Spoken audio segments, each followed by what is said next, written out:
Sebab itu saya selalu tekankan, reputasi developer ni sangat penting bila nak beli rumah. Okay, cuba korang tengok kat sini Waktu COVID, penghujung 2019 sampai 2021 lah lebih kurang. Banyak bisnes yang tumbang, projek terbengkalai, construction pun banyak yang stop. Tapi Exim, kalau korang tengok kat sini, 2019 dah 2. 1, 2.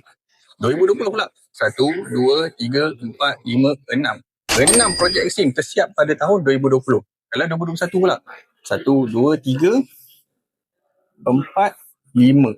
5 projek yang siap pada tahun 2021. Power tak power? Kalau bab awak pula jangan cerita lah. Memang banyak lah kat sini.